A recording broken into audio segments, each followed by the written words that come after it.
Now, I'm not a math guy, but I was doing some figuring today, and next year's going to be our 10th. You realize that? So we'll do a big to-do for that. But I have some notes, and I better follow them because I don't know that I could ad-lib very well. So let's just tell you what you need to know tonight, and we'll get you going.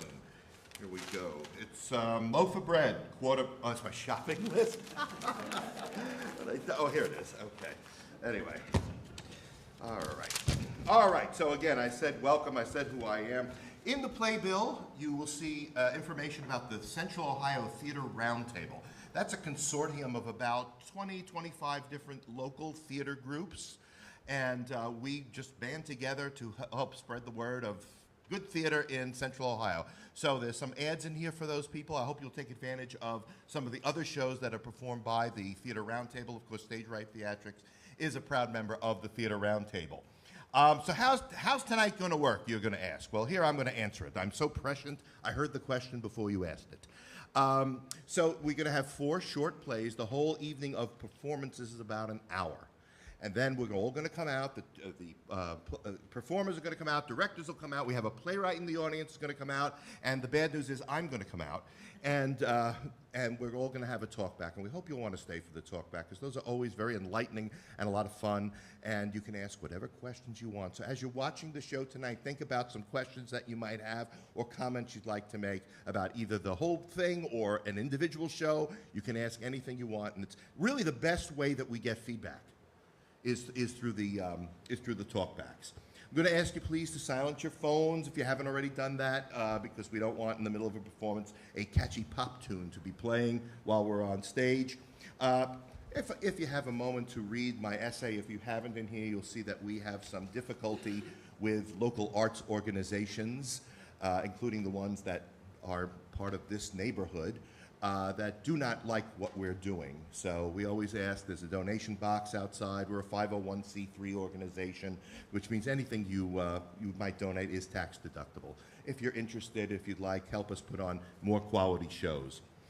You may have also seen the announcement out front that tonight's performance in the first play, which is called On the Edge, the actor who normally plays the voice, Rich Bloom, is under the weather, cannot perform tonight, so that will be performed by George Spelvin. George Spelvin will be playing that role. And I think that's all I have to say, but I want you to enjoy the show. I hope you do. And please never forget our motto at Stage Right Theatrics, and that is disagreement does not equal hate. Thanks so much, and we'll see you soon.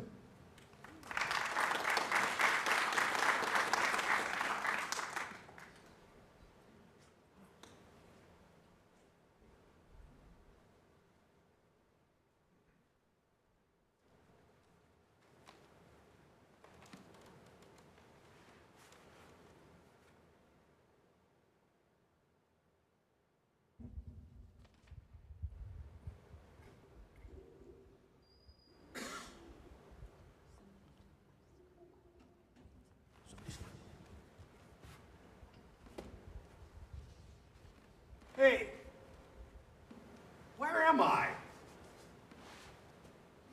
This doesn't feel like my bed. Hello, Adam. Who are you? Who do you think I am? I'm in the hospital. Things don't look good. OMG. Are you God? Do you believe in God? Not really. Do you recognize my voice? We met before when you were a teen and in the hospital. Oh, wow. I remember. I reacted to a large shot of penicillin. I heard screeching and the room melted like I was in a psychedelic dream. My heart stopped and they had to revive me. My white blood count was so low they thought I had leukemia. Were you there? I was. I kept track of you. They figured your next cold would kill you. I bet $5 on you not making a year. I got a call 10 years later from a doctor about my white count. He asked, "How are you alive?" They never figured out why I could fight colds and infections. That's why when people ask me how I am, I answer, still alive. It has been many years, but you are on the edge again. The edge? Describe where you are. Well, I'm sitting here with my feet over an edge. Hey, I don't have any pants on. No underwear either. Where are my pants and my underwear? Oh, somewhere in the hospital disposal. They thought you were contagious. Why did you attack me? I woke up with my oxygen tube wrapped around my neck. No one attacked you. You rolled over in bed, then you panicked and tore off the oxygen tube. And why am I in a room with just a curtain hiding me from the hall? Half the time I have to pee in a jar with the world watching. What the hell am I doing here? You are here to decide. Either slide off the edge or climb back. Sliding off seems a lot easier. Oh, it is. Just ease forward, and it will all be over. Getting up means people can see my privates. This gown isn't exactly a model of modesty. So, slide off. Hey, what's below my feet? If I look down, all I see is black, nothing. If I slide, is that the end of me forever? No, it's just the beginning. Come on, Adam, decide. Last time you came back and fought for your life. This time, take the easy way out. Just slide. Why are you finding this so hard? The hospital scares me. I have trouble working the TV. It's like the controls were labeled with hieroglyphics. My home entertainment system has 5 remotes, and I sail through that. What's the matter with me? I know they gave me some heavy meds. Oh, maybe this is a dream or an hallucination. Oh, this is not a dream. Oh, wait, I see. I see what's happening here. I'm delirious. Well, I have things to do. People depend on me. This can't be happening right now. Oh, Adam, you do have a great sense of humor. It is easy. Either slide or get up and head back. Shit. Hey, what if this isn't my time to croak if I change? How about I promise to be a better person? Can I go back and put some clothes on now? Adam, you are making this complicated. Whoever you are, you're a pain in the ass. My cold, naked ass. Oh, this is dragging on. Would you mind if I take a break? No, go for it. Thanks. A cigarette? You're smoking a cigarette? A coffin nail? Huh? Oh, I love that name. So descriptive. These are my greatest tools. At least I don't smoke. Hey. You're deaf. Ladies and gentlemen, we have a winner! Why are you trying to kill me? I do not kill. People make their own choices. I just guide. Oh, I love non-filtered cigarettes. Would you mind if I ask you some questions? You want to interview Death? Yes. Death is your profession, like doctor. But what's your name? Oh, it's been a long time since I used it. Wait, I remember. Magnus. I was a slave in ancient Rome. The emperor gave me the name as a reward for killing so many in the arena. I fought successfully for years, but one day, I lost. I was selected to help people decide to live or die. After all, That was sort of what I had been doing. Are you the only one doing this job? Oh my, no. I'm not the death, I am a death. When you consider the billions of people in the world, one being could not handle them all. But who offered you this role? Was it God? No, another death. He said I was a natural. If there are many deaths, how did you see me in the hospital when I was a teen? Well, you were assigned to me back then. I just kept following you. I ended up losing my $5 bet. You are lucky to have a choice, you know. Doesn't everyone have a choice? Oh, no. Most pass from disease or trauma. When I get there, they have already crossed over. I just guide their spirit. Are there any funny deaths? Oh, yes. The first thing they say is, I saw it on the internet. Followed by, and I guess I should have paid attention to, don't try this at home. Any happy deaths? When death comes at the end of a long, hard illness, for them, it is relief from pain and suffering. I can't see you. What do you look like? And people see me differently. To those who welcome death, I am dressed in a white robe with a kind face. My skin color matches theirs. Do you ever look like the classic Grim Reaper? Well, I use that image when someone is fear-mongering or death-driven profiteering for donations. But why can't I see you?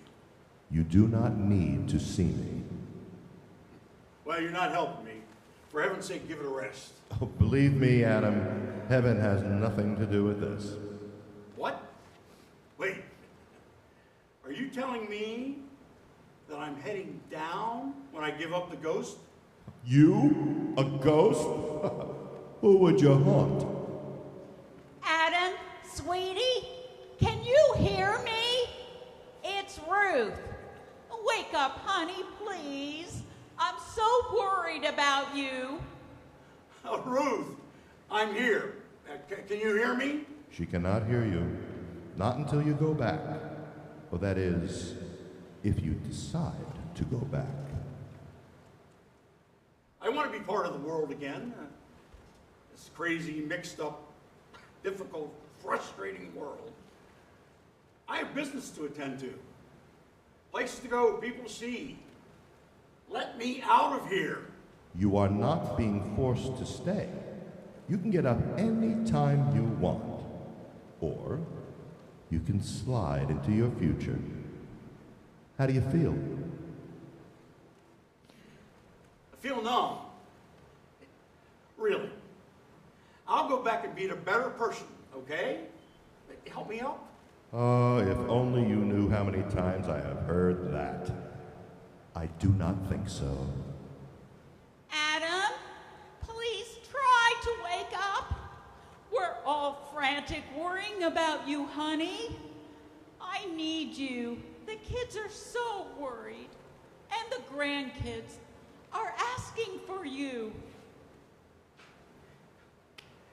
Ruth, I'm here. I'm still here.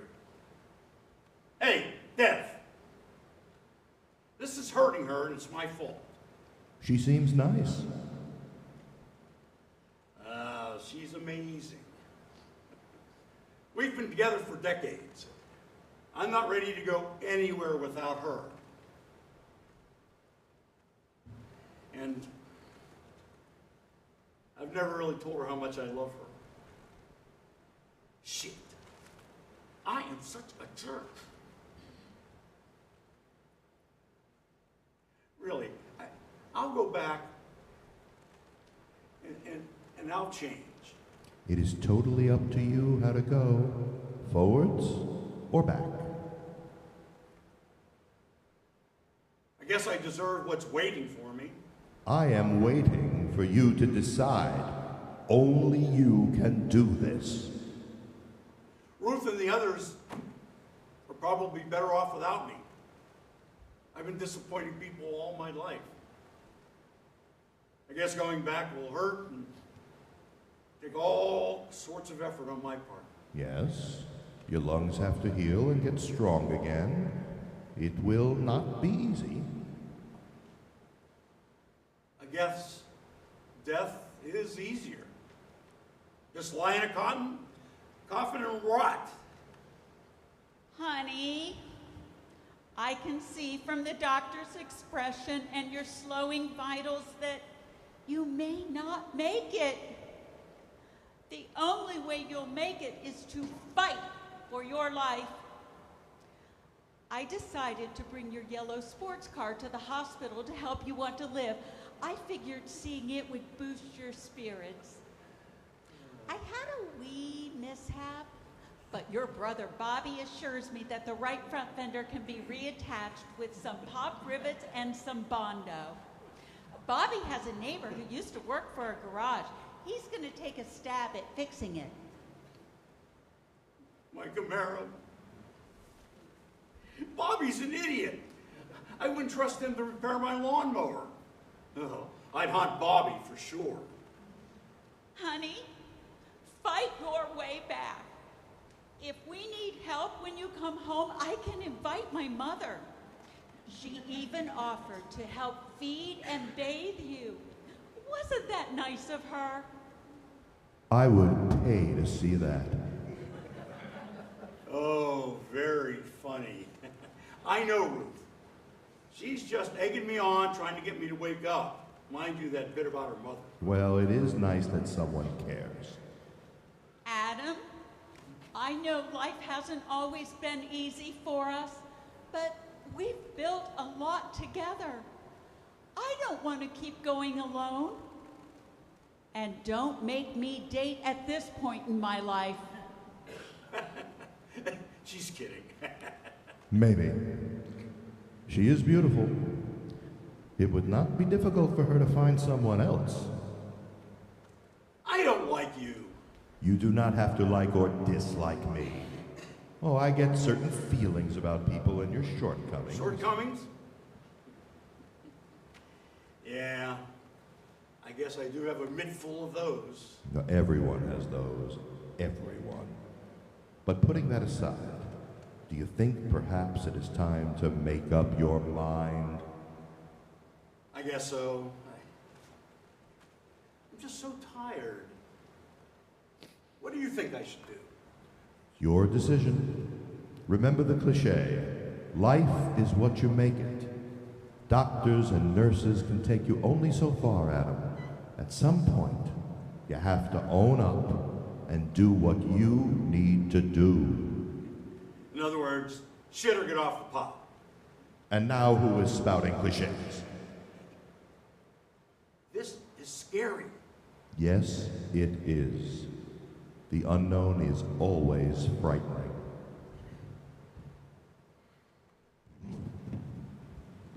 Okay. I've made up my mind. Maybe I can help you win your $5 back.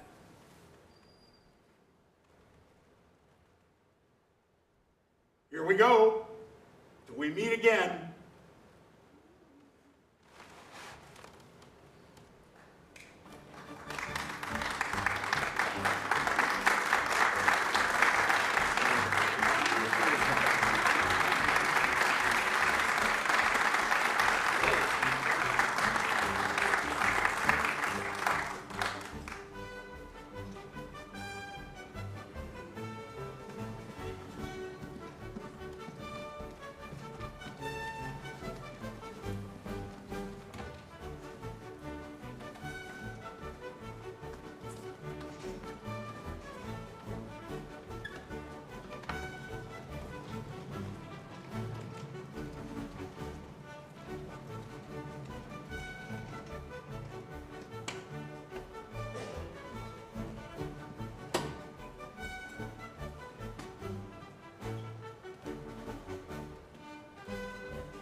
trying to finish just before lunch break is over.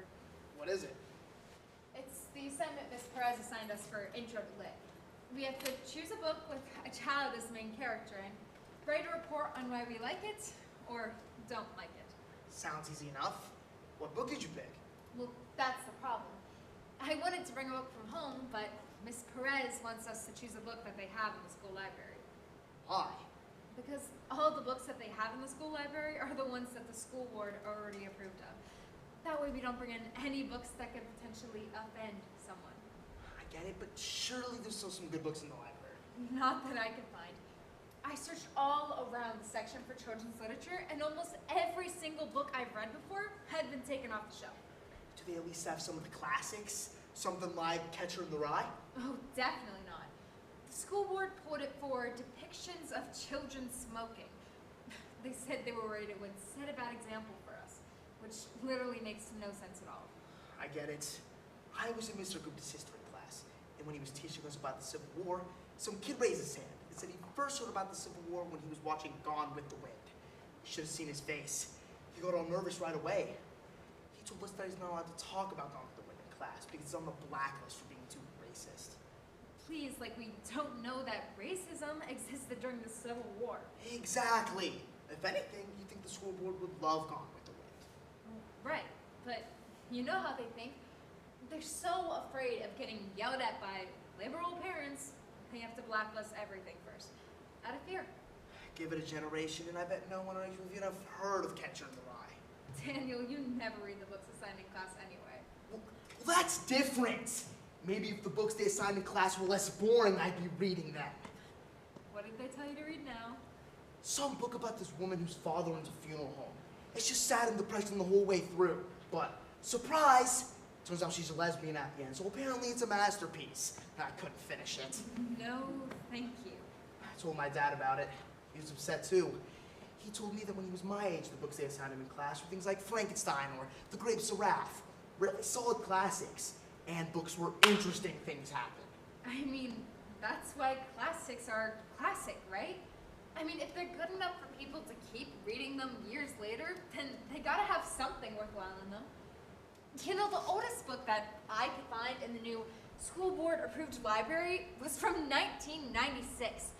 Apparently everything before then was too bigoted for my delicate sensibilities. Ugh, and it's always about trying to protect us. Like I need someone looking out for my brain when I'm 14. It's like they think I'm gonna read a book about racism and suddenly become a racist. Well, maybe that's how it is for kids with liberal parents. I mean, once you discover that there's no such thing as being morally right or morally wrong, and that everything is open to interpretation, suddenly you just start repeating everything you read. Maybe. I mean, I can't understand it. You know, to some degree, I feel bad for them. For liberal parents? No, for the kids. You know, you grow up in this little bubble where all of the dangers of the world are missing. In this little safe space where nobody offends anyone else. But what's gonna happen when you get to the real world? Well, hopefully we'll realize how wrong they were. You'd think so. But there are a lot of adults out there who seem to have never learned it. If only they'd read 1984 when they were growing up. Is that on the blacklist? Too much discussion of God and religion, they said. But personally, I think it's because they think it's too similar to the world they want to create. Makes you wonder if they read it themselves. Maybe it would wake them up. Maybe. So, what book from the baby-proof library did you end up going with? It's called Sophie and Her Mother's Girlfriend. It's about this girl whose parents get divorced and then her mother starts dating a woman. Sounds like a kind of book the school board would approve. It's all about Sophie learning to be okay with her new stepmom, which obviously she's not in the beginning. Well, yeah, it's weird. There's this moment here. There's this part where she's in the kitchen and she says, "Hey, Mom." Then they both turn around at the same time. That's just confusing. Yeah. Maybe we could write to the school board and say that it's hurting our brains to think about it. Maybe they try to ban it to protect us. Maybe. So, what are you writing about her? Well, I think that there's a lot I have in common with Sophie. She gets angry with her mom, and I get angry with my mom sometimes. I mean, I think if my parents got divorced and my mom started dating some woman, I'd also be frustrated. And in the end, she gets along fine with the new stepmom. And I like it when things have a happy ending. She can see how happy it makes her real mom. And I do sometimes do things that I don't want to because it makes my mom happy. So even though it's not really something I could do, I sort of understand what she's going through. Well, that's more than I can find in common with her. Miss Perez said that she wants us to challenge ourselves, to find something in common with a character that seems nothing like us on the surface. So I guess if it's difficult to connect with her, then I'm doing the assignment correctly. I mean, there aren't going to be any books with girls who are exactly like me. And she said I could help build empathy. If she wants you to have empathy, why are they restricting you to only the books in the library? That's not having empathy for other people. Exactly. I mean, if they are going to start banning every book they disagree with, you think that they need to learn some empathy. You know, my dad said when he was our age, he wasn't really interested in learning about what it was like to be a slave until he read Huck Finn. Now that's a book that gives you empathy. But apparently having empathy for slaves is racist. Somehow. I don't try to follow the logic. Well, there isn't much to follow. I know that. You know what book I really wanted to write the report about? Huck Finn? I wanted to write it about Peter Pan. Well, I love Peter Pan. Have you read it? Well, no, but I've seen the Disney movie. It's a great book. Sword fights with pirates, flying through Neverland. All of the battle scenes. My mom used to read it to me. A couple pages a night when I was younger. It's one of my favorites. And it's blacklisted? The Indians. Apparently, Tiger Lily isn't an accurate depiction of a Native American. Why should it be accurate? It's a fantasy book about pirates and mermaids. Right, but my sensitive brain. Ah, yes. If you read Peter Pan, suddenly you'll think every Indian wants to kill you. It's especially weird, too, because when I was growing up, Tiger Lily was my favorite. I liked how she was so energetic all the time, and that she was the leader of the group. I definitely had days where I would run around the backyard pretending to be her. So, you'd think, you know, the school board, they're all about this idea that everyone should grow up into being a strong, independent woman. They should love Tiger Lily. Again, the logic. The lack of logic. Right. But instead, I'm stuck here with Sophie and her two moms. Which is apparently so much better. Right, because how can Peter Pan be better than a book that only came out in 2024? Wow, 4 entire years ago. I guess this is what happens when you let people take over the school boards. Maybe we'll win the election this year. The school board election? Any elections, all elections. Right. You know what? I'm going to do it. Do what? I'll write my report on Peter Pan. What? But you're not allowed to. Miss Perez says I'm not allowed to. But if I write it anyway, she'll either have to accept it or fail me out. And if she fails me out, I'll go right to the principal and ask him why one of his teachers is limiting us to only the books in the library. You really think this is gonna work? If it doesn't, then I'll take my case to the board, and then to the state government, and then to the courts, the Supreme Court if I have to. I bet they will see the merit of a book like Peter Pan. This is a big deal, Leah. Are you sure you want to go through with this? What happens if I don't? The school board keeps on kicking out any book that they think is racist or sexist or too challenging or not inclusive enough. Where does that leave us? We're talking about the death of the classics here. Wow. You know what? I'm in. Really? Yeah. Next time Mr. Gupta says we can't talk about Gone with the Wind in class, I'm gonna ask him why. Why can't we talk about these older films? Because the school board says so? That's censorship. It's 1984 all over again. If they even know what 1984 is. That's amazing. I think we can really turn this around. We have to for our own sake, for the next generation after us. Sounds like the beginning of an awfully big adventure. Yeah. Is that from something? Maybe I'll lend you my copy of Peter Pan. Then you'll understand.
Then jump already. What's wrong? It's so far down. Only 2 stories, what? Maybe 20 feet. Are you sure this is going to work, Cal? Of course. The umbrella will repel the force of gravity and you will float gently down to Earth. Oh, like a parachute. Exactly, like when an astronaut splashes down in the ocean. Well, I want to be an astronaut. Buddy, if you don't have the courage to jump off the edge of the roof, you're never gonna be an astronaut. Really? I'm your older brother. Would I lie to you? Yes.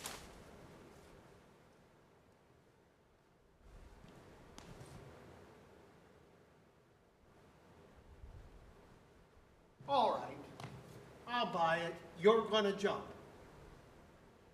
I'm not going to jump, Cal. Why not? Because it's too far down. Wasn't I the guy that told you about how babies were made? Yeah, but Cal, I don't believe you. Why not? Oh, because it's gross. And our parents would never do that. They must have done it. Ugh! At least twice. How do you know that? 'Cause there's 2 of us, dummy. Cal, can I ask you a question? It's all you do. Well, why do Mom and Dad fight so much? Is it so much? It's every day. I don't even notice anymore.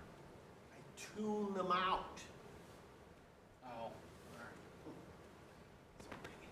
So, jump already. Yeah, well, I don't know. I don't know. It'll be like flying. Really? Yeah. You know that poem that says you will slip the surly bonds of earth? What does that even mean? It means you'll escape gravity and fly. Oh, okay, wow. That's right. Wow. Oh, What now? oh, it's just that, you know.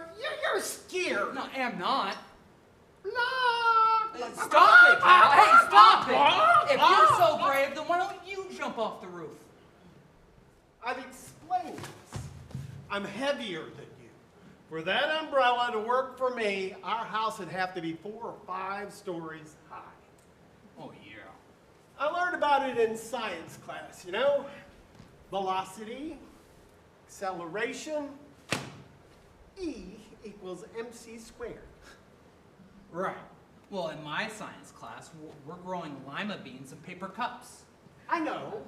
I went to 4th grade, remember? I'm surprised they still allow you to do it, though. Why? In my class, one of the kids shoved a lima bean right up his nose, and it started growing into his brain. Oh, well, that's pretty cool. What's cool about a lima bean in your brain? Buddy, never, ever shove anything up your nose, okay? Okay. Now, jump! Nah, you're right. I'm scared. You know, buddy, if you do this thing, you will be the envy of every kid in 4th grade. You think? I know.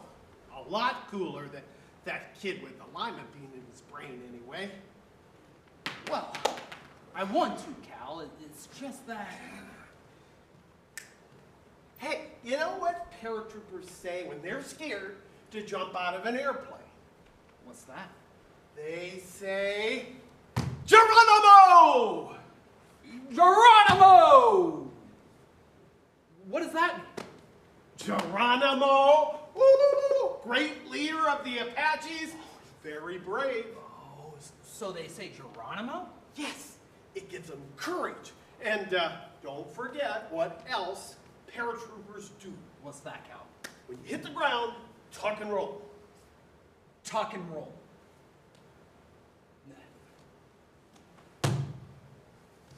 Oh, yeah! I know. Oh, and listen, buddy, if anybody asks, this is all your idea, okay? But this is your idea, Cal. I know, but because you're the one brave enough to do it, you deserve all the credit. Oh, thanks, Cal. You bet. Now, fly!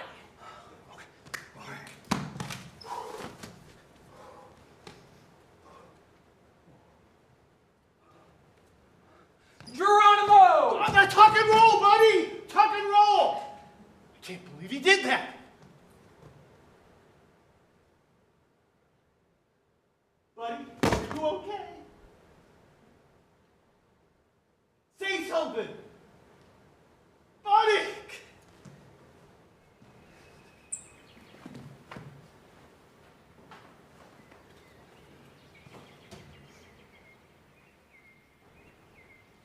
I am not okay. The umbrella doesn't slow me down at all. I do not slip the surly bonds of Earth. In fact, the non-elusive force of gravity caused me to plummet to the Earth so fast that I didn't have time to tuck and roll. I told you to tuck and roll. You know, I recover, but it takes months. On the bright side, I missed most of 4th grade, and on the downside, I still can't do fractions. You know, also on the downside, the pain in my knees always tells me when rain's coming. Like today. You know, whenever I'd complain about the pain, Cal says to me, Now at least you got a great story to tell at my funeral. and I do. So I just did. Over the years, it turns out that Cal's right about so many things, like not shoving anything up your nose, or like how babies are made, which, you know, if you really think about it, is kind of gross. You know, don't get me wrong, Cal and I don't always get along. I mean, he does talk me into jumping off the roof of a 2-story house. Legend. Yeah, you know you did. See if that story holds up in court for you. Why are you always busting my chops? Because I'm your big brother, and that's what big brothers do. It's like that old quote about brothers, Not always eye to eye. but always heart to heart. Always.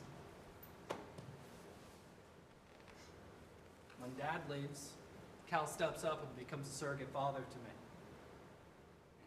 Anytime in life I face a challenge and am afraid, Cal would take me by the shoulders and say, You were 9.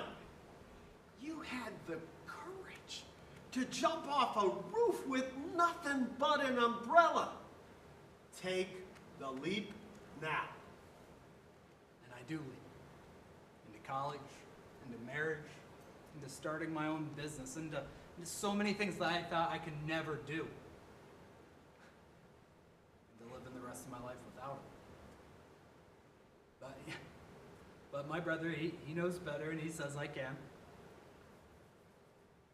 When Cal was diagnosed with late-stage IgA nephropathy, terrible kidney disease, the prognosis is, well, grim, to say the least.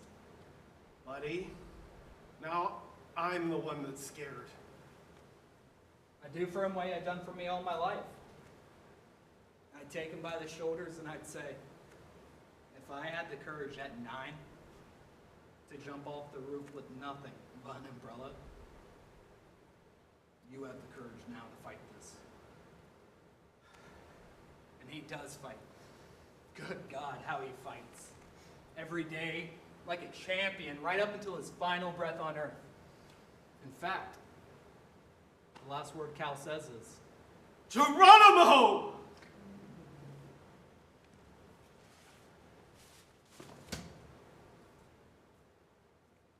after this committal service, I invite you all to join me at his favorite place, Rocky's Tavern, to raise a glass to Cal, to the best big brother a guy could have, and to wish him a safe landing on the other side. Remember to tuck and roll, Cal. Tuck and roll.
is that?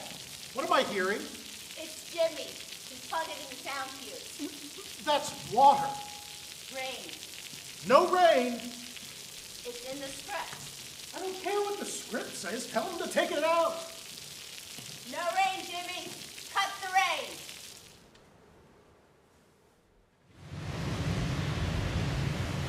That's another sound. What is that? It's wind. No, absolutely no. Are you kidding me? What's wrong with him? Jenny, right? Jimmy? Is he hard of hearing? Can he hear me? Do you hear me, Jimmy? Sorry, Mr. Simon, sorry. Do you need a thesaurus? Does he need a thesaurus? No weather sounds. Right, got it.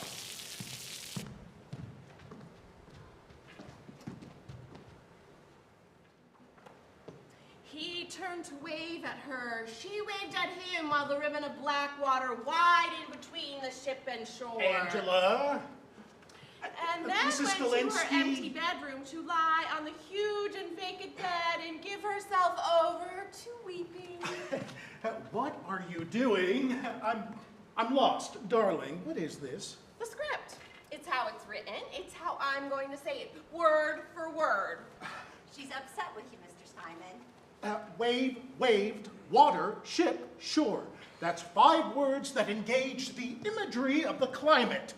$5,000 according to our city ordinance. Wave doesn't count. It means this.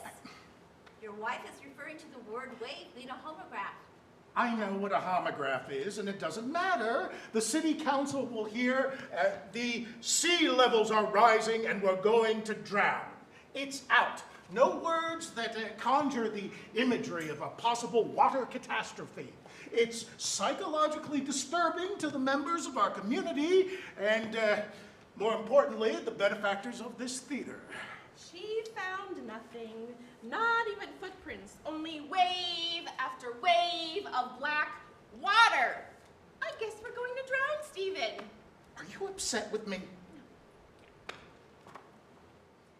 You gave my part away! You put a man in the role of Aphrodite! She means Vernon Hudson. But her name is Veronica. No, it's really not. Mrs. Steinman is upset because she's used to being cast in leading female roles, Oh. and this time you cast her in. More mature roles. And you gave the pretty ingenue role to A Vernon. man. Nursemaid, therapist, scientist, mother. That's what you have me playing, Stephen. The wiser and more formidable character. But you won't let me say the wise and formidable lines in which Miss Zimmerman evokes the poetic drama of nature's wisdom. Winds are wild and savage. We'll meet the storms together. Nothing in this play is allowed to be wild and savage and stormy. You cannot change a playwright's words without permission. The ice sheets are melting. There's titanium dioxide in our food, fluoride, plastics, PFAs are in our water, and 5G is everywhere. Those lines in the script, sea, shore, storms. How much, Mrs. Galinsky? $3,000. If she wants to say them, take it out of her pay. You can't garnish my pay for saying lines written into a script that I was hired to perform. Why? Because I don't sit in this chair? Because I'm not the director of this show? Really? You think you have all this Zeus-like lightning bolt power just because it says director on the back of your throne? Maybe you should have thought about that before bowing down to the tyrannical grant makers with your superficial virtue signaling. Aphrodite is a woman. Goddess. That is the whole point of her being her. She smells nice. I did the research.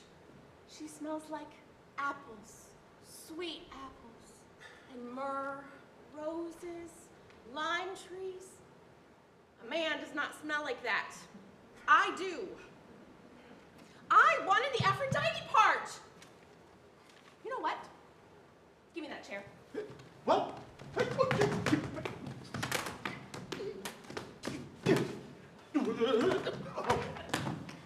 You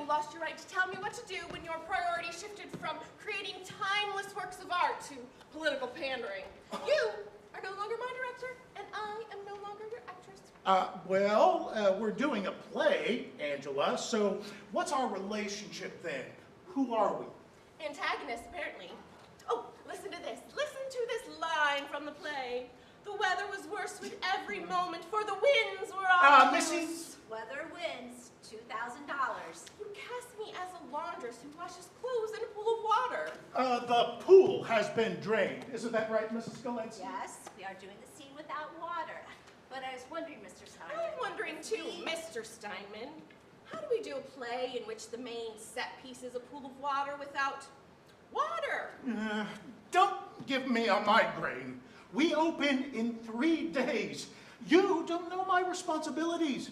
You have to memorize a few lines and remember where to walk. I take care of the roof, the advertisers, the caterers for the opening night party. I have to get the financial backing, grants. It doesn't matter if you would have made a better Aphrodite.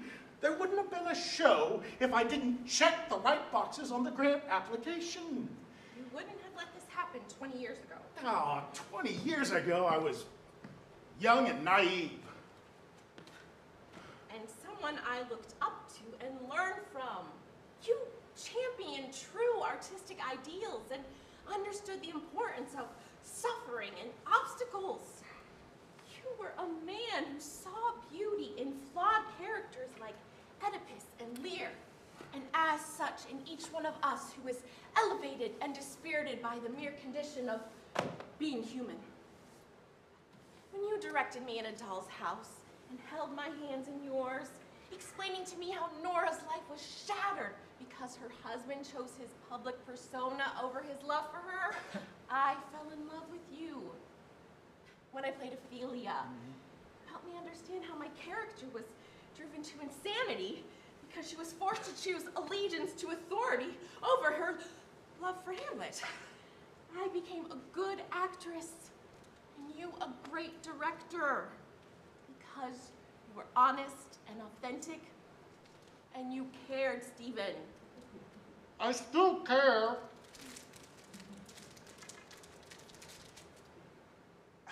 About your paycheck and health insurance and what people say about you. I care about the community. Because of the sea levels, the temperature of the air? Miss Zimmerman's play is about gods. Gods mess with the weather. The theme is the changing, always in flux, malleable nature of weather and life, which is about us, humanity, humankind. That word, it means of one kind, of the same nature. We share something fundamental, and yet we are each unique. Me, as a woman, I am the one to play Aphrodite. A better Aphrodite than Vernon Hudson, who wasn't born female, who hasn't navigated this world as female, and who has to shave his face before every performance. Aphrodite is my role. She stepped into a shimmering stream and began to dissolve. Her body melted. It's poetry. It's womanhood. It's not global warming and transphobia. When I bought the rights to this show, I didn't know that our Sanford Brain City Council would set fines for all references to things that make the community upset. The only thing about theater that should make a community upset is when a good play is ruined. Well, that's not the way it works anymore. There's a Poseidon in the cast. He swishes his hands around to make tsunamis. What do you do with that? How, like, cross his name out of the playbill? How far will you go to sacrifice your actors, your art, and your integrity? How can it be that easy for you to just give in to the very people and institutions that the arts were born to criticize? I'm talking about taking out a word here and there. You're spurning freedom of speech, artistic license, even copyright. I'm being socially conscious. There are a lot of subjects out there that are triggering for people, and people are sensitive. It's called empathy, Angela. You might try it sometime. It feels good. It's pretend empathy. You're groveling, and it's not attractive. With regard to Miss Diamond's point about Poseidon creating a tsunami, I was thinking we could do a dust storm instead. Like during the Dust Bowl in the Great Plains. Dust Bowl. We could fill up a pool with sand and set up a fan. I put a few bags in my pickup. Sand isn't prohibited by the grant. Prohibited? The city council redlined the script, crossing out 67 references to water, 11 of wind, 5 having to do with the earth. It's a $1,000 fine for each violation. What happens when I'm on stage and you have no control over the words coming out of my mouth? It's summer. Stop, for God's sake. It will help you save your soul. Come on, Stephen, we can fight this. We can make it work. Do you remember that one spring you were hired to direct a play for a theater near a train track? You picked Murder on the Orient Express, and you timed the sound cues to match the train schedule. What would you have me do? Keep in every word that Miss Zimmerman wrote, and use product placement to cover the fees. Instead of water, you can fill the pool with Diet Coke. Well, Narcissus wouldn't be able to see his reflection. That's right. Club soda then, or ginger ale. Ginger ale is owned by Keurig Coffee, which is controlled by the Ryman family, who supported Hitler's eugenics movement and is in partnership with the Chinese on designer fashion brands like Jimmy Choo. There's no getting around it, Angela. I'm doing my best. You're being a coward. Jesus, Mother Mary of Christ, Stephen, what's this? Mrs. Galensky, would you call the quarry about the sand? You fired your own brother? Come on, Stevie. We go back, bro. That little theater on the east side, the improv troupe in Minneapolis, Neil Simon in the Berkshires. Our childhood! You're squeezing my balls here. You don't have any. Well, what do you want from me? I had to get money from the City Council Arts Commission, and we needed permits. So, Poseidon is out. You can't say wave.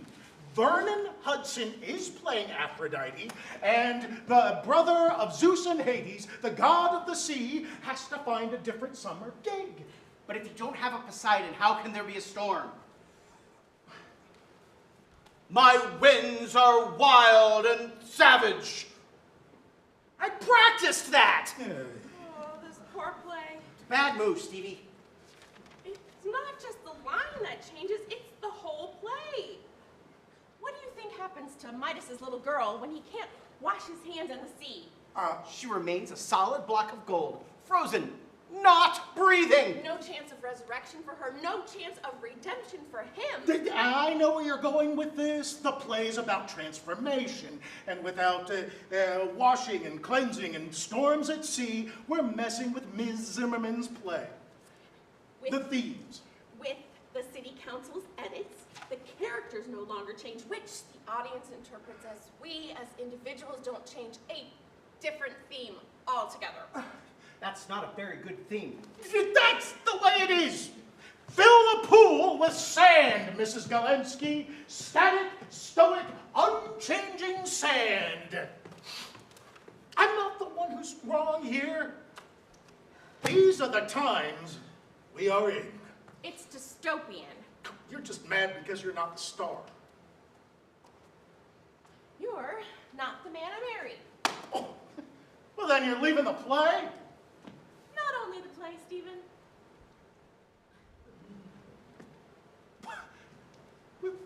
What was that? That was exit, Mr. Steinman. Stage right.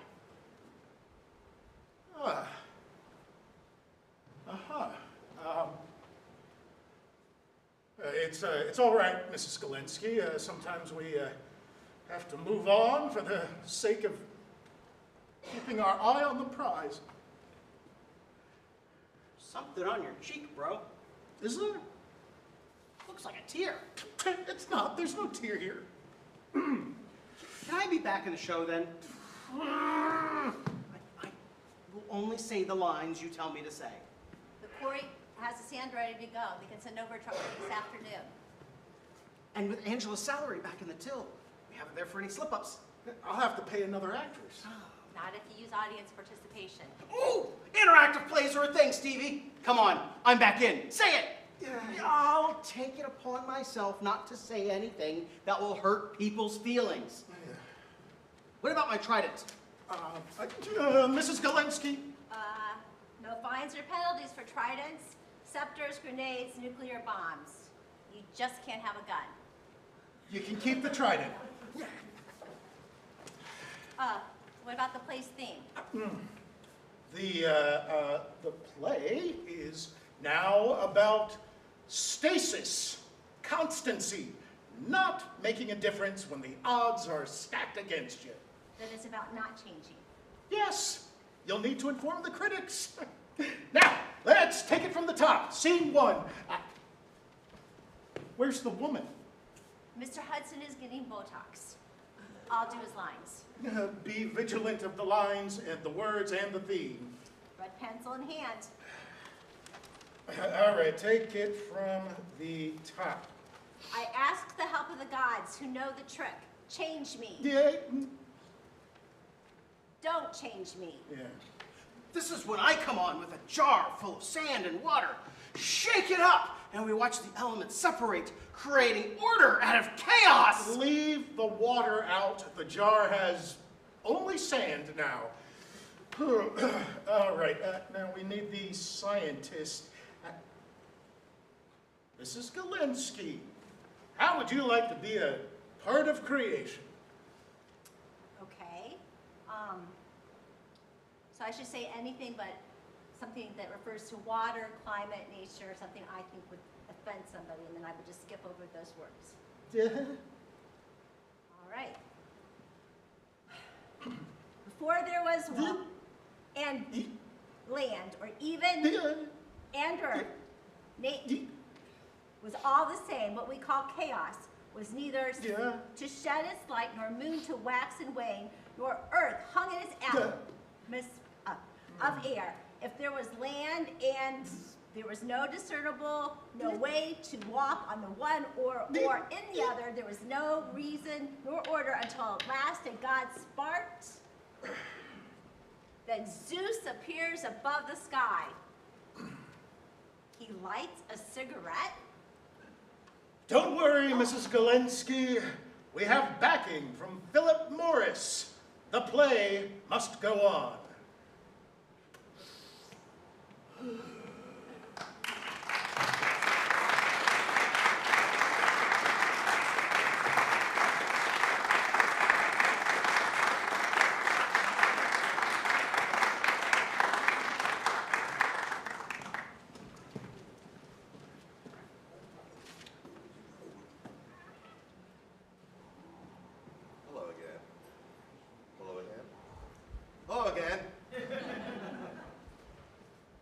Well, I hope you enjoyed that, but we're ready to have our little talk back with the audience, with you, you're the audience. I told you when I'm not rehearsed, I'm terrible. So if we could have the performers come on out. Well, here's one. They're gonna come out with chairs, and we also have our directors are coming over and introduce you, and we also have a playwright in the audience. Zach Barr, the author of children's literature, is here. And Zach, come on down. You're the next contestant on the... There's Zach Barr, everybody. Give him a hand for children's literature. You got a chair for Zach? Well, you can grab that. That's it, Jack. Make sure you put it back. Okay. So the actors are coming out now, very slowly, you might notice. There we go. This is always a good part of the evening because we get to hear from you, and I hope we do hear from you. So as they're coming out, and we have directors and actors. Oh, cool. This is part of the show. Yeah. You know, we rehearsed a lot. This we didn't rehearse. So, all righty, folks. Everybody situated there? Excellent. Excellent. So, folks, I open it up to you. Questions? Oh, by the way, we do have folks on the live stream from all over the country who are watching. So hello out there in TV land. And they can't ask questions, unfortunately. We don't have that kind of capability, but we do have capability for them to hear these questions. We also have this young lady here who can come by with a microphone if you have anything you want to ask or say. So let's start it off. Who's got something to ask us or say? Don't be shy. There's going to be a long talkback. Or a short one, right. Anybody? Questions for the cast? Yes, we've got one here. And here comes the microphone. So you get to be heard across the country. For Connor Bird, how long have you been doing theater? Okay, Connor Bird. Where's Connor Bird? Mike. No, it's Connor. Yeah. I've been doing it for a good 5-6 years, and yeah, it's like my favorite thing to do. So, yeah. Excellent. And Connor, and where are you in school now?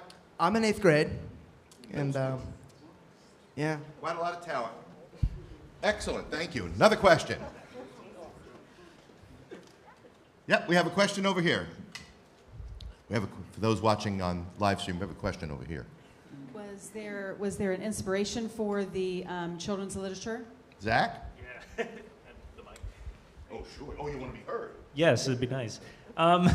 Yes, generally. For those of you that don't know, because it's in the program, I'm from Chicago, and I came out for this. And the subject of book banning is something that's important to me, as far as like not doing it is important to me. And obviously, while the play has a particular message on that, I think that it's something that is important regardless of what side you are on the aisle. And so I see on both sides of the issue, there are people that are advocating for or against certain books. And regardless of what your own political beliefs are as far as like the individual books getting banned, I think that it's important to stand up not just for, the act of not banning, but also to speak to the two characters in the play and be like, students of a certain age do have the ability to make their own decisions around this. And I think that it's, I wanted to present a situation where it was, very directly stated, and the audience can agree or disagree with that. But I think that, I think the play is just my response to all of that. So, yeah, let kids make their own decisions, y'all. You hear that?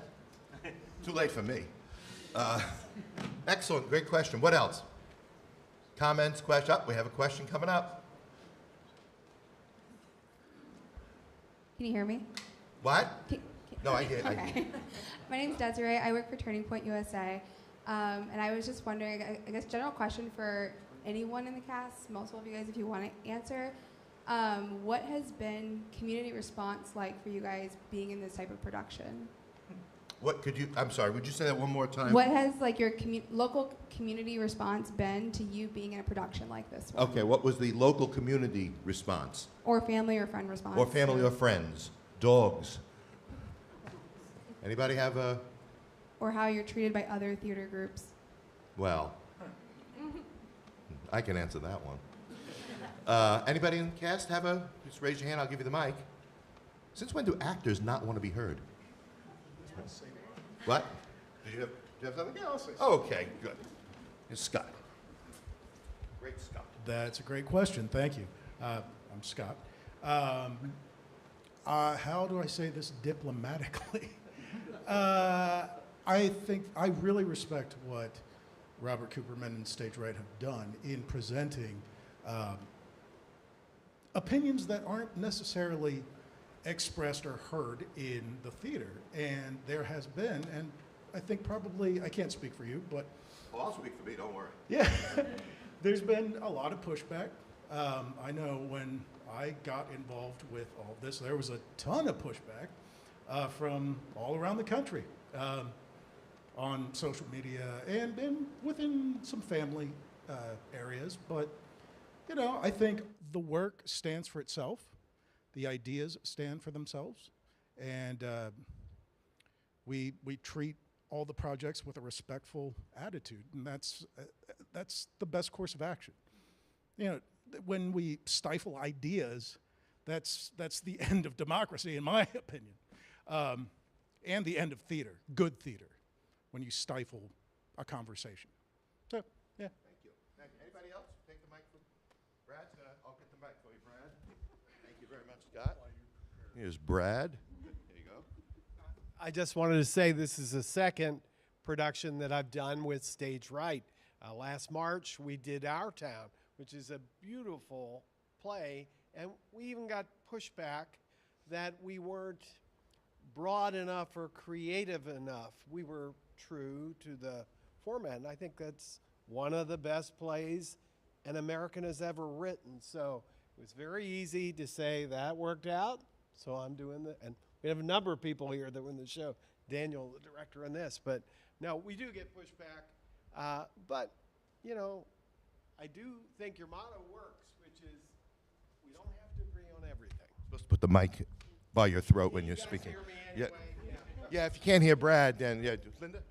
Yeah. I have a lot of friends in the theater community, but you know, everybody tries to support each other. If they know someone's in a production, they try to attend, but not this theater. It's like if you tell them you're in a production, a silence. So it's, you know, it's just, there's a lot of people in the theater community who don't understand or support this theater. So. That's true. Other thoughts, anybody? Well, I, of course, speaking from experience and having 9 years under my belt of doing this, yeah, there's been pushback since day one. And, you know, this is not simply for people who agree with me. This is for other people who have a different point of view. And the point is, come and hear something different. Come and hear another point of view, and let's discuss those ideas in the marketplace of ideas. But, you know,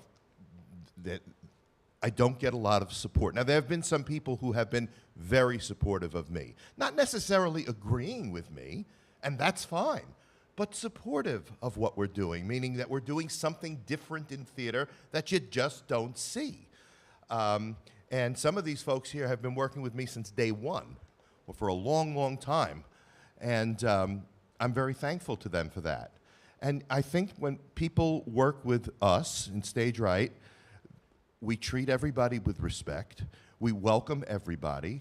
What I always tell people is the only criterion, I use the singular, the only criterion for working with Stage Right Theatrics is a love of theater. That's it. That's it. I don't care who you are. I don't, come and join us. And we have had very diverse casts. You know, we are accused all the time, we're not diverse, we're not inclusive. I hear this all the time. Go on my website and take a look at some of the pictures of the productions we've done. We're diverse, we welcome all, and we just want to present another point of view. What is wrong with that? That's a rhetorical question. So, other questions? Okay, yes, we have one coming up. And there's one on the side? Okay, oh, we'll get to you, sir, in a minute.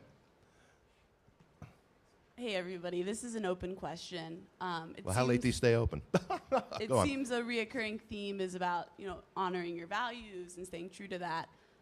So open question for everybody. What are some of, you know, the values that resonated from a particular play that was shown tonight? You know, I think of values, I think of integrity, I think of selfishness, I think of selflessness, whatever it might be. Mm-hmm. But I'd be curious to see what particular values correlated to the play.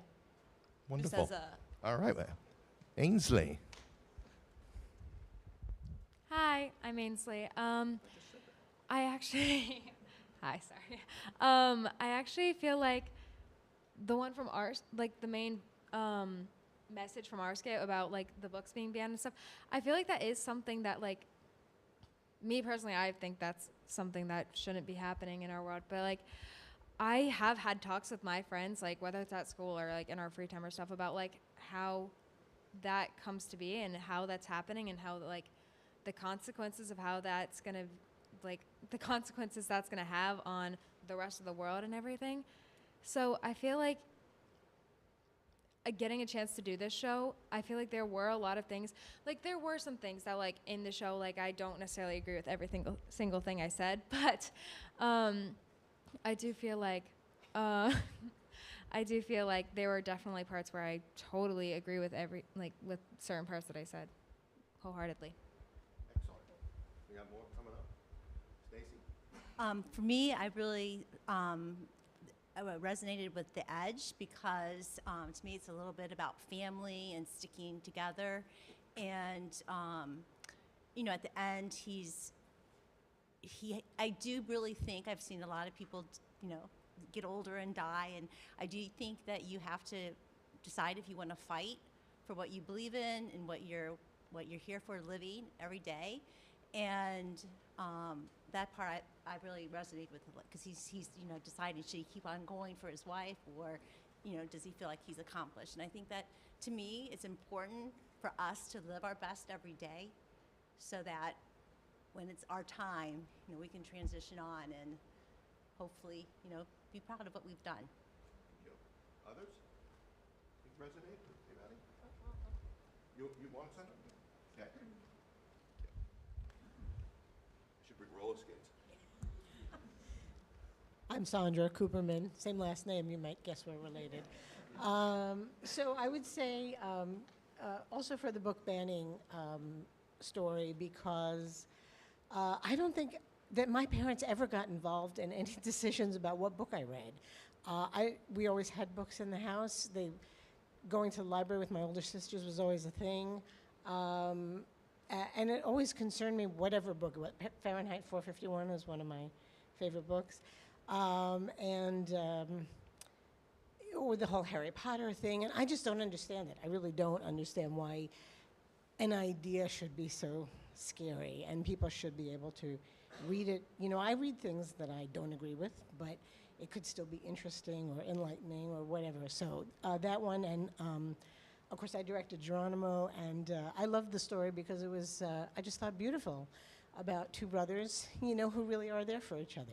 They're, as kids, they do kid stuff, maybe not so bright, but in the long run they are there for each other. And there's I guess an element of that there's faith to a certain extent of something being there on the other side.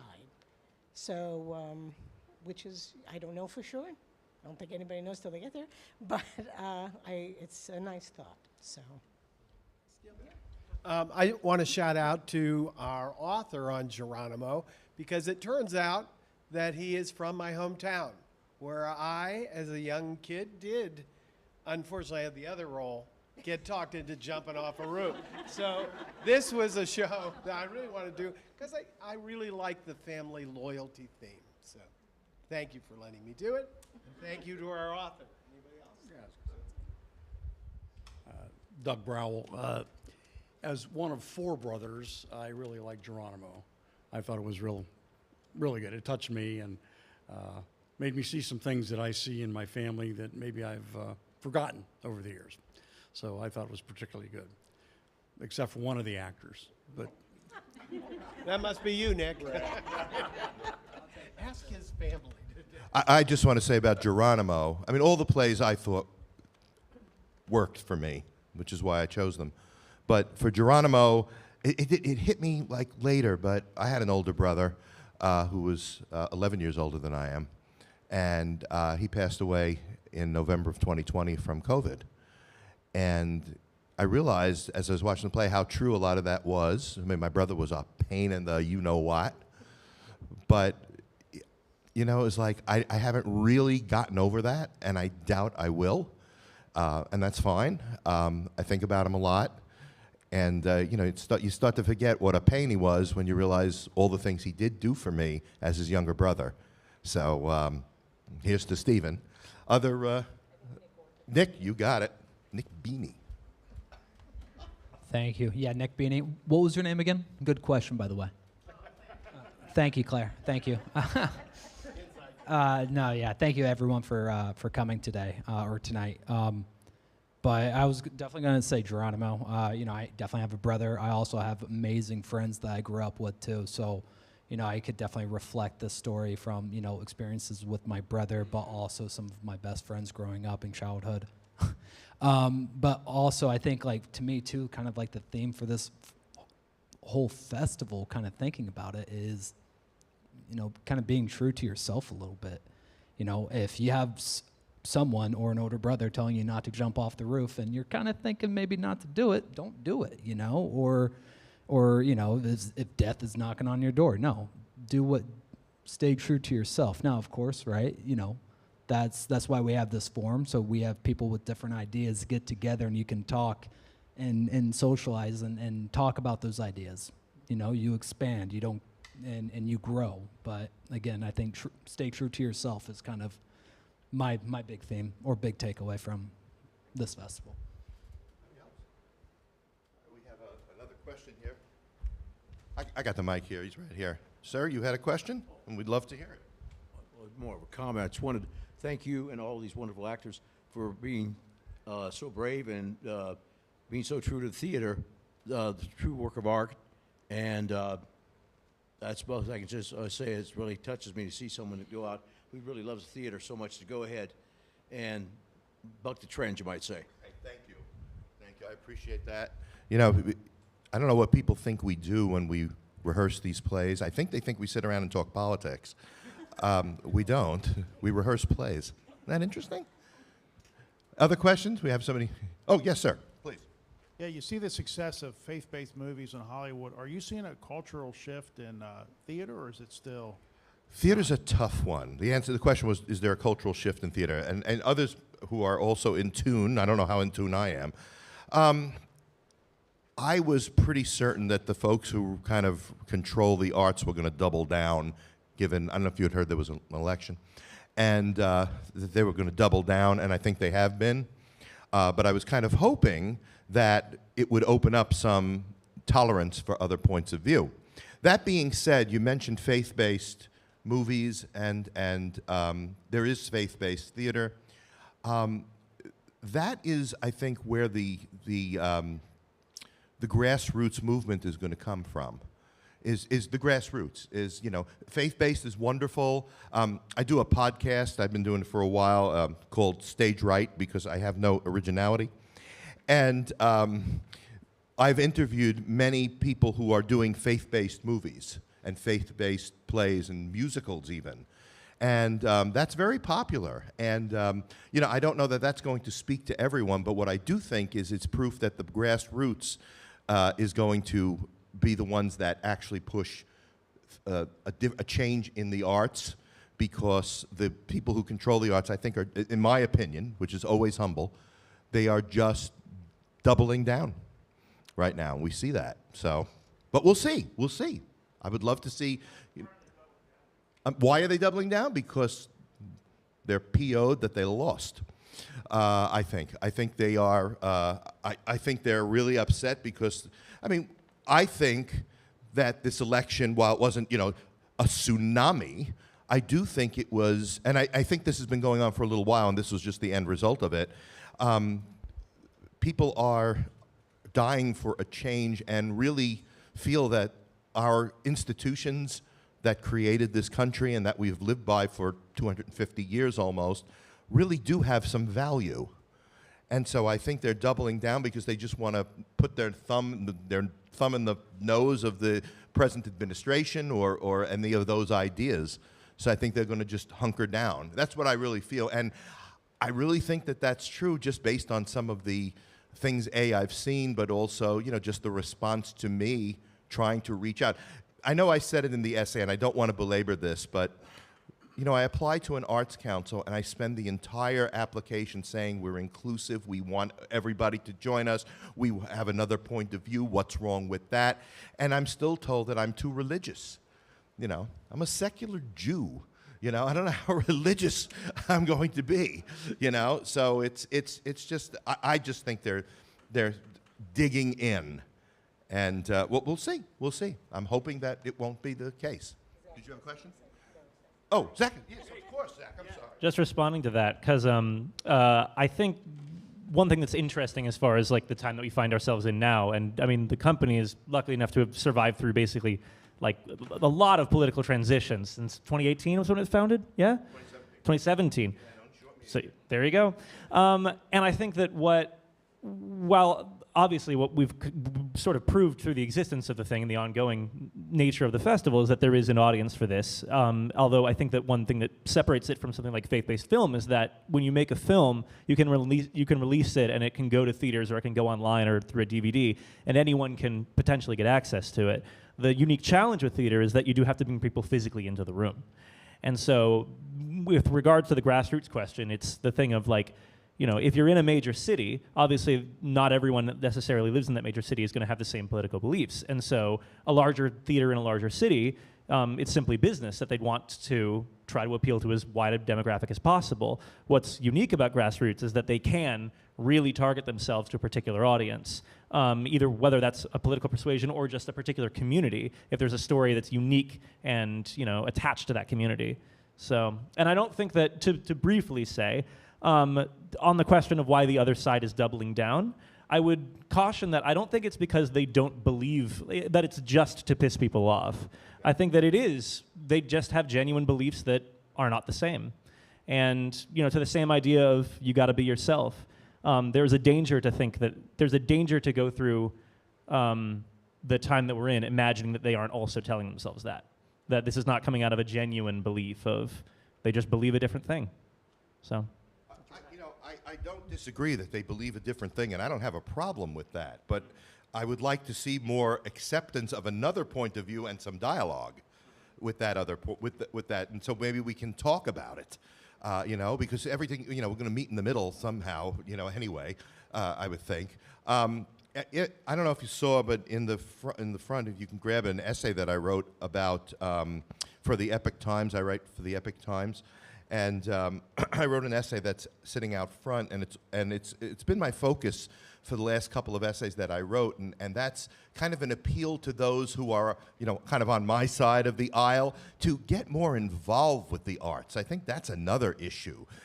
We are not, you know, I'll just say conservatives, you know, and I use that advisedly, but they're just not as interested in the arts for a number of reasons. And it's one thing to sit home and complain about what's out there, but if you're not providing something else, then all that's going to be out there is something you complain about. So you know, and there are plenty, as the responses I get when I call for scripts. It is obvious that there are plenty of more traditional people who want to be involved with the arts. And I don't see why that's a problem, because the arts are for everyone, aren't they? So where was I going with this? I don't remember. But that's my point. I've been writing a lot, kind of begging our side, if you will, my side, to get involved with the arts. Don't just complain about it at home, this stinks, and never patronize the arts. Go see things that you don't agree with and talk about it. You know, you don't have to boycott it, just talk about it. And so that's kind of the direction I've been going in lately is in my essay writing. We got to, you know, we've heard one side, we've got to get the other side. And I don't necessarily want to be the only one doing it. I mean, I don't mind, because then only my name comes up in a Google search. But you know, I don't necessarily. You know, I'd like to see other companies do it as a full-time thing. Other questions or anything? Yes, sir. Mike's coming your way. Well, her name's Krista, it's not Mike, but you know. How did On the Edge come about? That play. I'm sorry. On the Edge. How that play came about? On the Edge. How did that come about? Well, Veronica, you want to speak to that? So, are you asking as like the playwright's idea, or just the way that it was staged? That, and I'm sorry, like that I don't. I know that. Oh, you do? Okay. It's in the play, which I proofread. So I think the playwright, it's a married couple, and he had a near-death experience as a younger person. And his white blood count was like really low. It does say somewhere there's a little note from the author. And they weren't sure he was going to make it, and every time he would get sick, they were like, why, are you still alive? So I think it was born out of that. And I was also, just to add to something Robert was going to say, that sometimes when he gets plays that he likes and is interested in producing, we'll hear from the playwright that they're flattered, but they don't agree with Robert politically. And usually Robert's response is, who cares? So it's about getting a good play that has the theme, and it doesn't matter. You know, again, I don't think that the plays, and I often think they're better off when they're not on a necessarily hot-button political topic, but just a universal human topic. Right. So. Yeah, I want to add about On the Edge. That is actually what happened with Rich Helms, who wrote On the Edge. I said I would like to do the play, and he wrote back to me. He says, well, you might want to think about that. He says, because Dorothea and I are liberals. And he said, so you might not want to do it. And I wrote back, I said, why on earth, this is a literal quote, why on earth would I care that you are a liberal? I'm going to do the play because the play speaks to what I want to say. So that you happen to be a liberal, so what? You know, and he was very appreciative, and he was watching. He might still be watching. Hello, Rich. So, yeah, I mean, yeah. I'm such a good speaker. I'm sorry? Doug, excellent. Is there another question? You have another question? Hold on, the mic's coming. We want to be able to hear you. You got it? Yeah.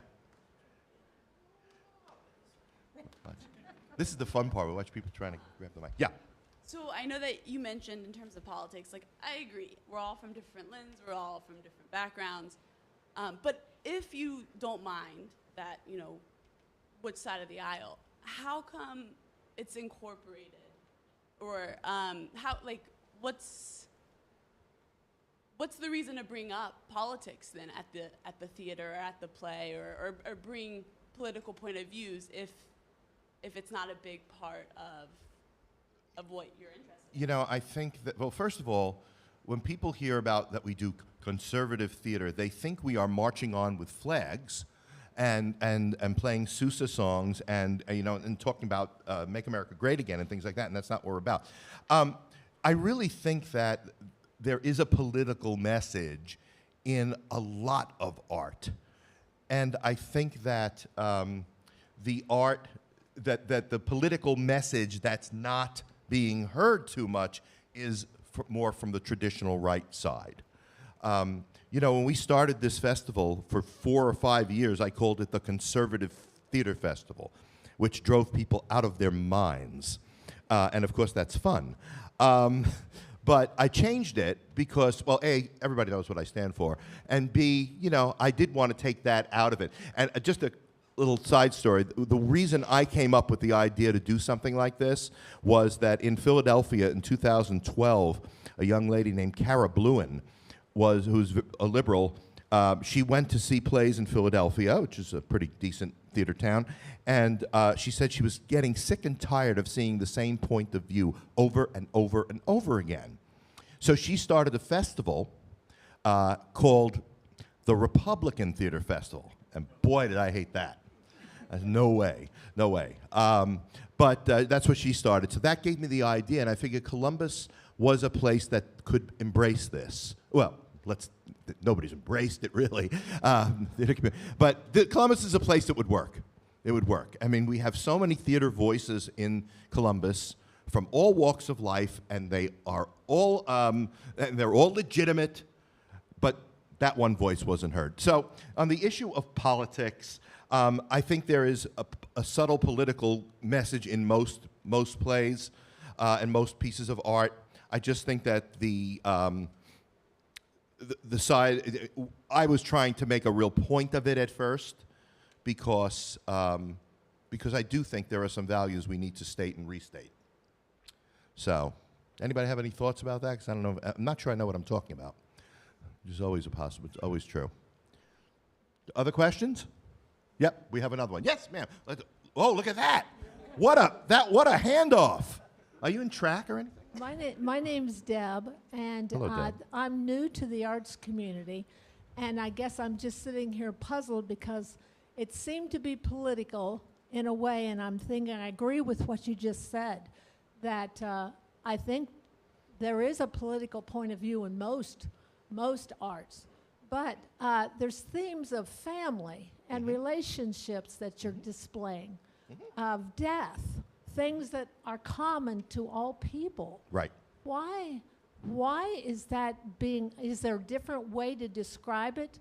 Why is that being shunned by the arts community when that's such a big part of life? That's a good question. You know, whenever anybody says that's a good question, that means I have no idea. We have a response from Alyssa. This will be good.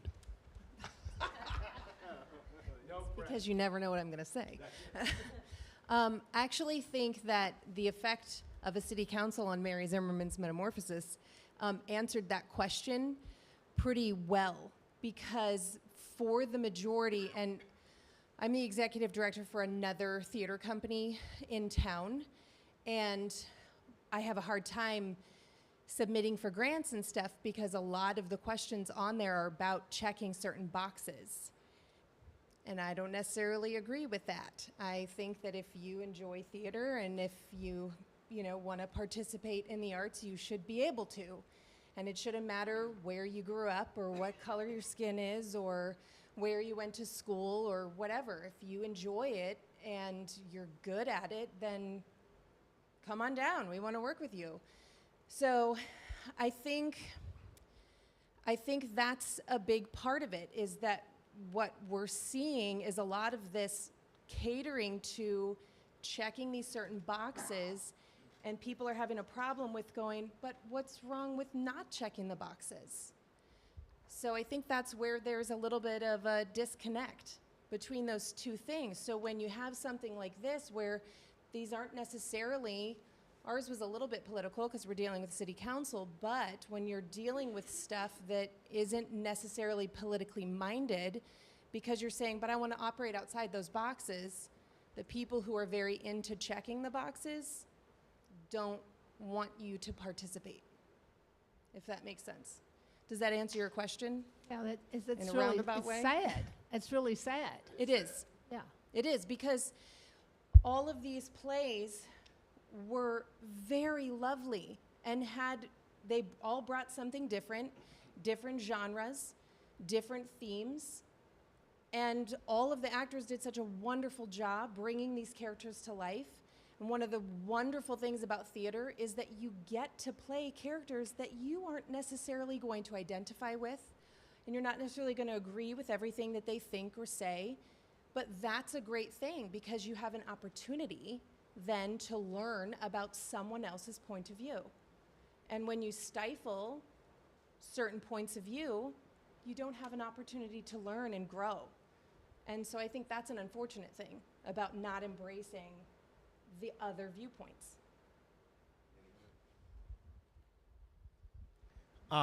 To add on to what Alyssa was saying, I think the other thing that we're seeing just culturally across the board, not just even theater, is we live in a world where social media has placed all of us into echo chambers of whatever we believe in or whatever affliction we have. You know, we are constantly in echo chambers or encouraged to interact with other people, other things that we kind of already agree with.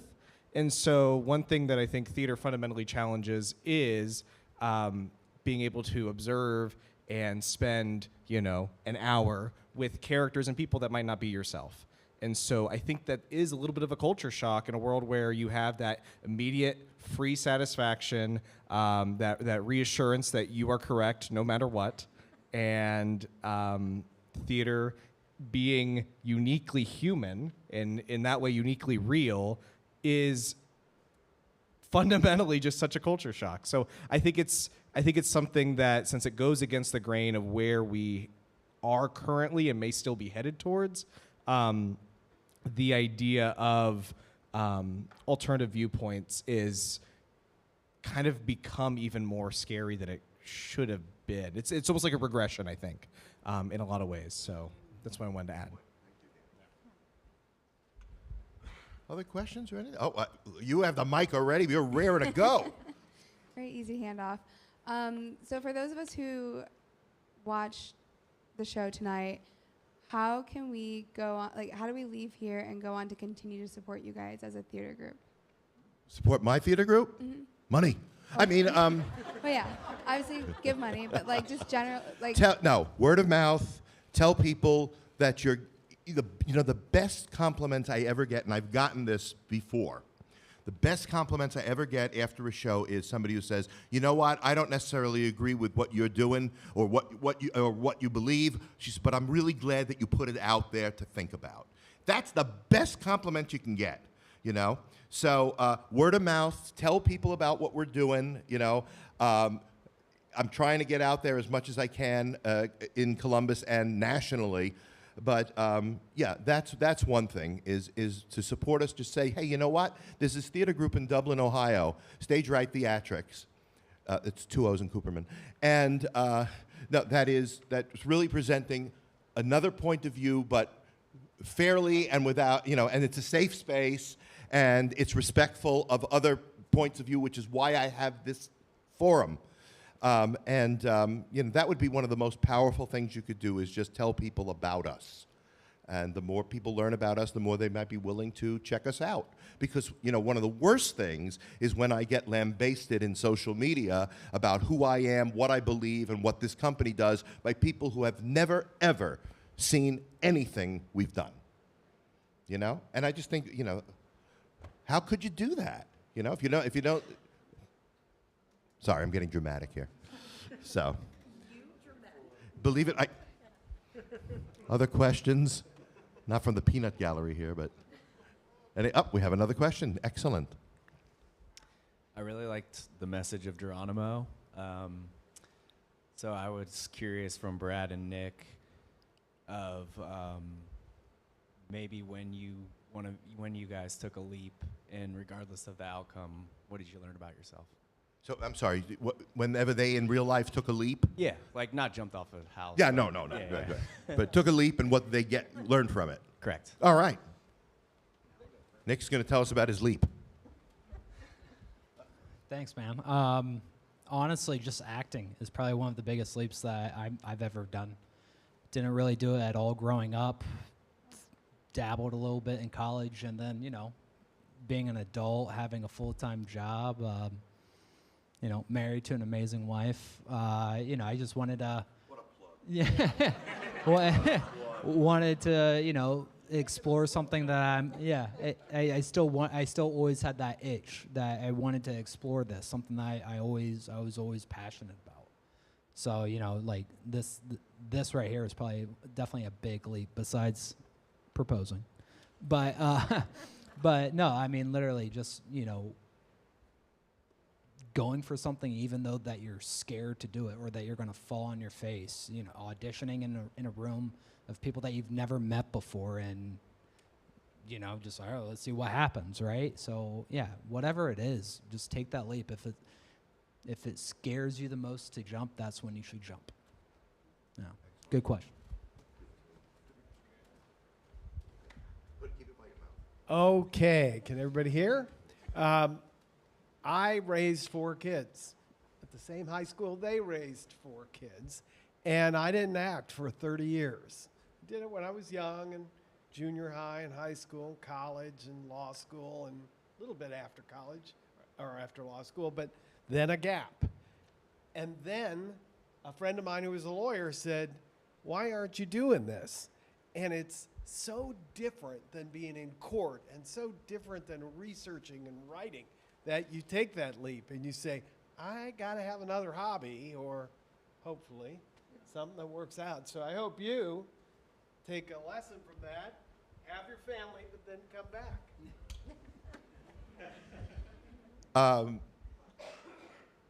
One of the things I appreciate about that play, and also On the Edge, is the idea that you are responsible for what you do, and you take the credit when it goes right, and you take the blame when it goes wrong.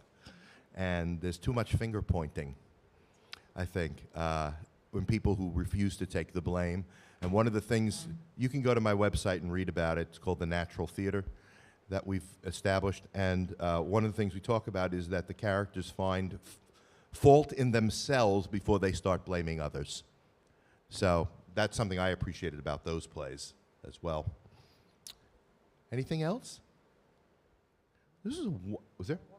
What? I'm sorry. Oh, I'm sorry. For some reason, I'm always running and No, that's fine. We're all behind you. We're good. I have a question, which is for everyone on stage. Which obviously we've talked here about, like, this is theater that is for everyone, and even if it's an idea that challenges you or something that you might on the surface not, have a similarity with, you can find some common ground. And in the play that I wrote, there's a similar situation where they're reading a book where they don't have, excellent work by the way, the two of you. They're reading a book that they don't necessarily agree with. Great graphic design, by the way. But there's still the moment when Leah is able to say, well, there's this I have in common with them, or there's this sort of similarity or something like that. There's able to find some amount of common ground there. So my question for everyone here is, what is another work of art that you've encountered where you just don't agree with it politically, but you are still able to find some similarities between you and the protagonist of that work?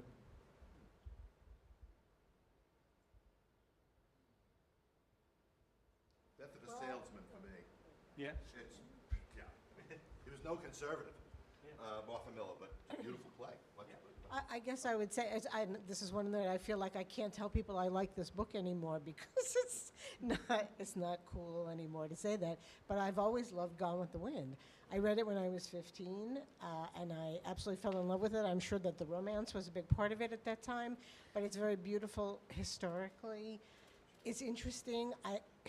I'm not Scarlett O'Hara, but I always admired her strength and courage and will, the fact that she was going to survive through it and take everybody that she loved along with her, whether they liked it or not. and I'm a Yankee Jew from New York, so she's very different from me in most ways. But I just really, again, I love the book, and I just think it's a great book. And it's not that I am a proponent of the system that it upheld, but it was, a very specific story about a very specific type of person and class.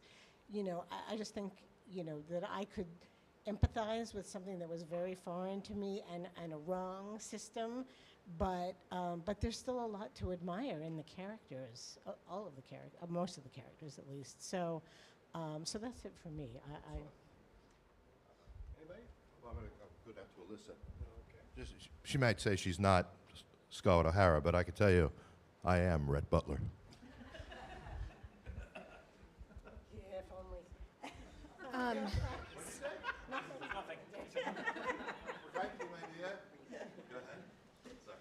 I don't necessarily know that I have one specific example, but as an actor, I've definitely played quite a few characters where they're not my favorite people.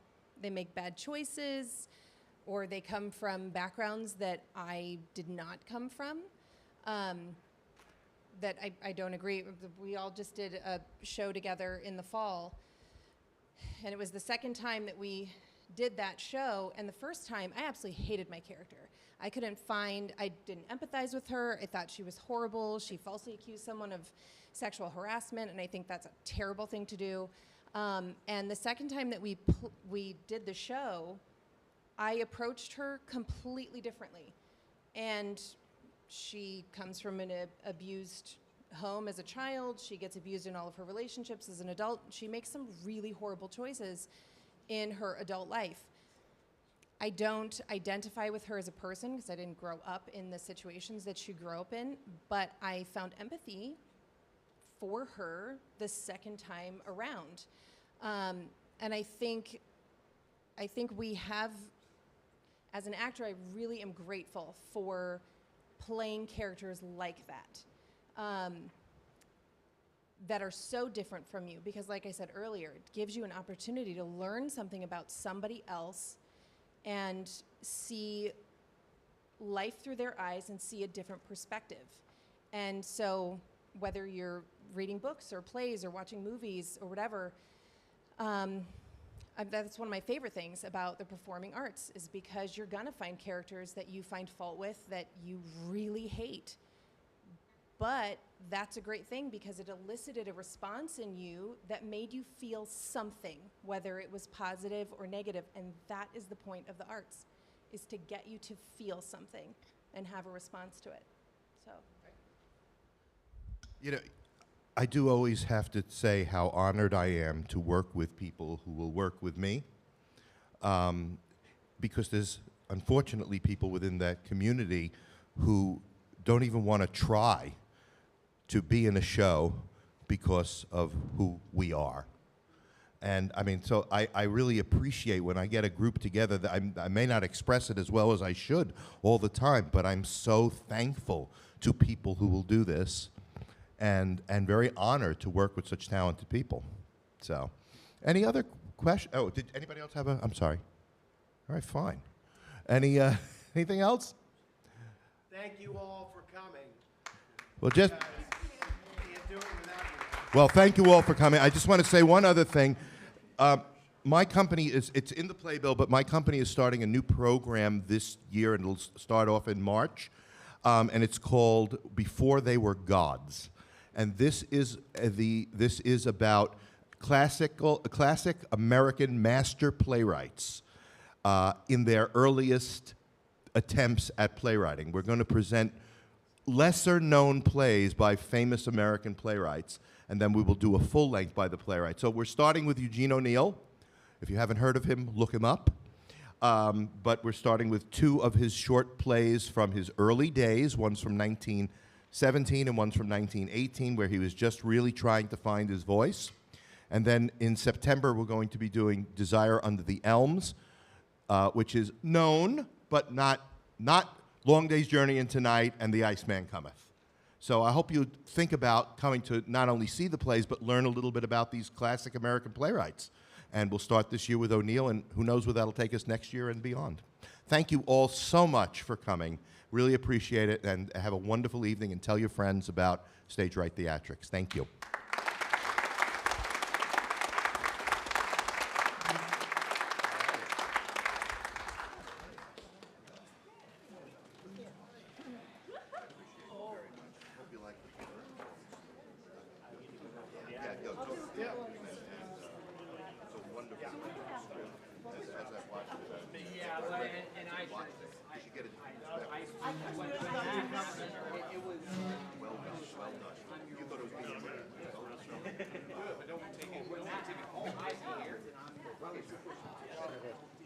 You did.